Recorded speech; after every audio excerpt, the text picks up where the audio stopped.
বলিউডের লাস্যময়ী অভিনেত্রী ৪৮ বছর বয়সেও যাকে দেখলে বোঝার উপায় নেই তিনি দুই সন্তানের মা, এখনো যেন অষ্টাদশী। বর্তমানে নিয়মিত অভিনয় না থাকলেও রিয়েলিটি শো এর বিচারক হিসেবে দর্শকের সামনে থাকেন এই ধড়কন কন্যা। ফ্যাশন হোক বা ফিটনেস, সবকিছুতেই অনুপ্রেরণা তিনি। আর সেই তিনি হলেন শিল্পা শেঠি। সম্প্রতি কলকাতায় ইন্ডিয়ান চেম্বার অফ কমার্সের এক অনুষ্ঠানে এসে শীতের সন্ধ্যায় লেদার প্যান্টস আর ব্লেজারে নজর কাড়েন শিল্পা। কিন্তু জীবনের চাপ কিভাবে সামলান তিনি? শিল্পা বলেন, এশিয়ান মহিলারা একসঙ্গে অনেক দায়িত্ব সামলান। আমি আমার মাকে দেখেছি চাকরি, সংসার, সন্তান, ব্যবসা সব একাই সামলাতে। তাই ভাবি, মা পারলে আমিও পারবো। পারফেক্ট হওয়ার চেষ্টা করি না, ব্যালেন্স করাটাই আসল।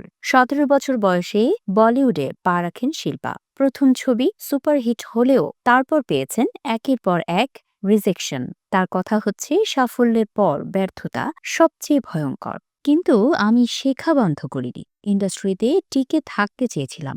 ফিটনেস আর মানসিক শান্তির জন্য শিল্পার রুটিনও দারুণ কঠোর।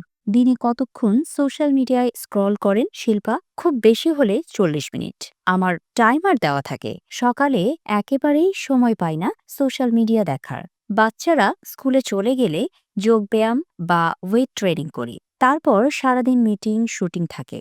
রাতে শোবার আগে ফোন দেখার সময় পাই। আগে ফোন দেখতে দেখতে অনেকটা সময় চলে যেত। তারপর ঠিক করি টাইমার সেট করে সোশ্যাল মিডিয়া দেখব। আমি সব সময়ে ১০টা থেকে ১০:৩০টার মধ্যে ঘুমিয়ে পড়ার চেষ্টা করি, তবে রোজ পেরে উঠি না। ১১, ১১:৩০ বেজেই যায়।